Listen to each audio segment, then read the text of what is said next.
नमस्कार, हम सुमित द्विवेदी पून और आप देख रहे हो भोजपुरी बचाओ। हमारा साथ भोजपुरी इंडस्ट्री के बहुत ही दिग्गज संगीतकार हमारा आदरणीय गोविंद ओझा जी बानी। बहुत बहुत स्वागत बा भैया आपके। सबसे पहले तोहरों के स्वागत बा तोहरे चैनल पे भोजपुरी बचाओ। का हाल बा? बहुत बढ़िया बा। और दरअसल हमनी के मने इतना सीरियस नहीं ना जितना सीरियस होके चाहिए। कारण ये बटे कि आज मिल गए बनी जान हमनी के आदरणीय मनोज मतलबी जी के सुपुत्र के आज तिलक के समारोह बटे वही मनी हमनी के पहुंचल बनी जा। तो मुलाकात हो गई तो कनी एगो हंसते खेलते मने एगो इंटरव्यू हो जाए भैया से थोड़ा बहुत। और सबसे पहले तो हम जानल चाहब जे बॉम्बे से यहाँ पहुंचे में मने बॉम्बे से कितना समय लग गई? नहीं, समय कहाँ लगला? 2 घंटा समय लग 2 घंटा समय लग। आ गांव से हाईवे बन गई बा तो 1 घंटा 45 मिनट में आ गई है गांव से। अच्छा, लेकिन गांव से बॉम्बे जाए में तो बहुत समय लगा। नहीं, 1.5 घंटा एयरपोर्ट, 2 घंटा वो 5 घंटा में एकदम सीधे कोकिलाबेन के सामने। नहीं, गोविंद ओझा जो नाम है वो अच्छा वो गोविंद ओझा 5 घंटे में तो नाम नहीं बन सकता है। अच्छा पॉसिबल नहीं है। हम सोचे अच्छा यात्रा की बात कर रहे हैं। यहाँ आने में आपको बेशक 2 घंटा लगा हो। अच्छा वहां से, लेकिन गांव से मुंबई जाने में बहुत दूर झाके हैं भैया। बहुत। कितना साल लग गया? 20 साल 20 साल लग गया। हाँ, लेट शुरू किए हैं। 25 साल में तो हम शुरू किए हैं। आप करना क्या चाहते थे? ये पढ़ने भी तेज थे जी। सीए कर रहे थे। इलाहाबाद यूनिवर्सिटी के हिंदी मीडियम के टॉपर भी रहे हैं। बस अब हो गया करना, बस मैं ही चाहता हूँ। म्यूजिक फील्ड में आए बचपन से थे मैं। ऐसा नहीं कि स्कूल में गाता था, जी जी, लिखता भी था, कंपोजिशन बचपन से था। पर वो घर में कोई बताने वाला नहीं था। पढ़ने में बहुत तेज रही तो पढ़ाई होते रहे।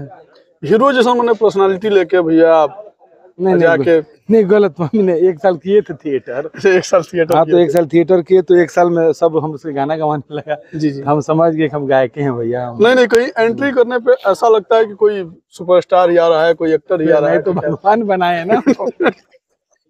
इसमें हमारी कोई मैंने इतने है कि थोड़ा मेंटेन रखते हैं। लेकिन प्रकृति के साथ छेड़छाड़ आपने किया है? नहीं, हमने नहीं किया भाई, हम मेंटेन करते हैं बस। मेंटेन करते हैं ताकि ज्यादा मोटा नहीं होना, थोड़ा वेट ज्यादा न बढ़े, बस ध्यान रखते हैं। अच्छा, मेंटेन करते करते मैं देखता हूँ कि भोजपुरी इंडस्ट्री के काफी अच्छे से बुरे गायकों तक को आप मेंटेन करते हैं। कैसे कर पाते हैं? नहीं, बुरे गायक को क्या करते हैं भाई, हाथ जोड़ लेते हैं। जो बेसुरा हो उसका भी नहीं करते हैं, जो गंदा बनाए उसका भी नहीं करेंगे। उसका भी नहीं करते ना। कोई कितना पैसा दे दे, देख लीजिए हमारा ट्रैक रिकॉर्ड देखिए। क्या थे लेकर मतलब चले थे इस इंडस्ट्री में कि मतलब अगर भोजपुरी में मैं आऊंगा तो भोजपुरी के लिए क्या करूंगा? नहीं, मेरा मकसद एक है, जैसे मराठी में अजय अतुल ने मराठी से हिंदी में मारा, तो मेरा भी यही है कि मैं भोजपुरी का इतना बड़ा बड़ा गाना करूं जी जी कि डायरेक्ट सलमान खान आमिर खान का फोन है कि भाई वो बंदा कर सकता है। और इधर के सारे गाने मेरे, यानी कि मैंने अपना यहाँ के कल्चर के मैंने पूरा मैंने विश्व लेवल पर। हाँ बिल्कुल, विश्व पटल ने उतारू। हम एक ही सपना ही है कि मतलब लोग बोले कि हाँ यार कोई है बस। और अभी तो मैंने हमारा लगा था कि भोजपुरी इंडस्ट्री के लगभग ये भी शीर्ष पे बा। अच्छा, भोजपुरी इंडस्ट्री के जे भी शीर्ष पर बा भैया, लेकिन सबके साथे काम के लिए बनी। लेकिन फिर भी विशेष करके मैंने काम करके मैंने केकरा साथे मैंने अच्छा लगेला, केकरा साथे मजा आवेला। मैं भी फंसा दे बनू 2-3 गो नाम बता सकता नहीं। अच्छा, 2-3 गो नाम बताइए। देखो पवन जी के साथ हम शुरू से करें। कांच कौशैली से भी पहले जलवा कैसे चढ़ी 2001। हाँ, कांच कौशैली से सफलता मिले रहे हमने के। अच्छा, कांच कौशैली मिले रही? हाँ, मतलब एक साथ नाम ना जात रही। अच्छा, नाम ना जात रहे ना, म्यूजिक डायरेक्टर बने कि ना रहे ना। जी जी, दिल्ली में कहा रहे ना कि अरेंजर ही म्यूजिक डायरेक्टर रहे, लेकिन सच्चाई गुना रहे। कंपोजिशन सब हमरे रहते रहे। कंपोजिशन अलग, सब कंपोजिशन प्रोजेक्ट मतलब एक साथ हम मिल के डिजाइन करते हैं, लेकिन नाम ना डालत रहे। कैसे कि सिंगर रही तो ना। और इंटरव्यू और बहुत बढ़ान करब, ठीक ना? यहाँ पॉसिबल नहीं है इतना बड़ा इंटरव्यू कोई छोटा करा, ये लिए ज्यादा ना बतियाई। बहुत बहुत धन्यवाद इतना देर बात करेला, ठीक ना? और ये रनी हमारा साथे गोविंद ओझा जी, जो भोजपुरी इंडस्ट्री की धरोहर बनी और आवे वाला जो पीढ़ी बटे याद करी कि भोजपुरी इंडस्ट्री में कोई बात। और देखला के बाद से, यहाँ के सुनला के बाद से सुन लागी, एक बार जाके सर्च करब कि गोविंद ओझा के बाटे। कहो का वो सब बढ़िया बा ना, फोन चले था।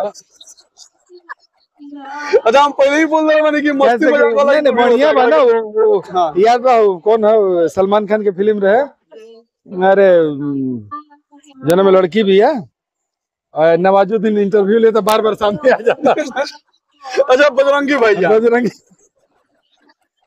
बस वे चला था। चलो तो ठीक है, बहुत बहुत धन्यवाद। ठीक ना, कहा कि जैसे कि शादी के माहौल बटे और यहाँ काफी मेहमान लोग भी आई बना, तो ज्यादा लोग के डिस्टर्ब ना करते हुए बहुत बहुत धन्यवाद भैया अपन की। Thank you. चला अमित बाबू, बहुत बड़का इंटरव्यू आपके करब हम, हाथ नहीं मिलाई। ठीक ना, धन्यवाद। ठीक है भैया, भोजपुरी बचाओ के भी चैनल के जरूर सब्सक्राइब कर सब, हमारा भाई के दुलार प्यार एकदम बम बम बनौले रहे।